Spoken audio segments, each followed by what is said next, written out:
La spiritualité, c'est comprendre la relation entre le Créateur et ses créatures dans la création. Vous avez remarqué que durant tout le temps que vous apprenez à conduire une voiture, vous avez un moniteur qui vous instruit. À partir du moment où vous avez passé donc le certificat du code de la route, vous êtes en mesure de conduire la voiture seule.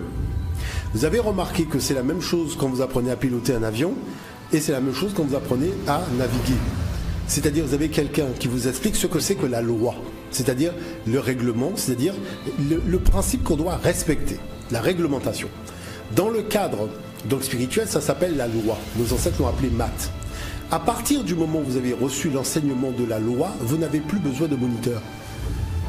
Et c'est là où on va organiser une dimension géopolitique, vous voyez, d'embrigadement idéologique de la spiritualité qu'on va appeler la religion.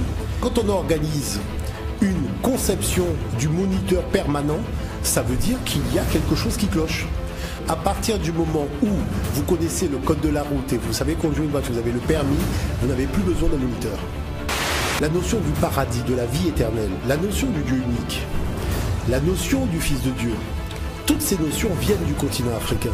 Et ça fonctionne sous le mode d'une loi, la loi par laquelle, je dirais, tout l'univers fonctionne. Tout est normalisé. Ça veut dire que tout a été assujetti à la loi, qui est la loi de l'univers. Vous avez remarqué que la Terre fait en 365 jours le tour du Soleil. Les Européens, Alexandre le Grand, arrivent en Afrique, ils sont polythéistes. Jules César arrive, il est polythéiste. Les Abraham, tout ça, ils arrivent, ils sont tous polythéistes. Vous voyez, ils découvrent la spiritualité monothéiste en arrivant en Afrique. Ils vont transformer cette spiritualité en religion.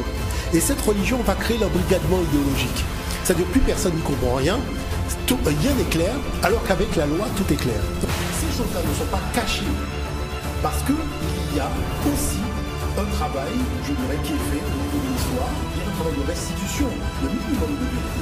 Maintenant, la chose, c'est qu'on ne dit pas aux gens où aller pour accéder à ces informations.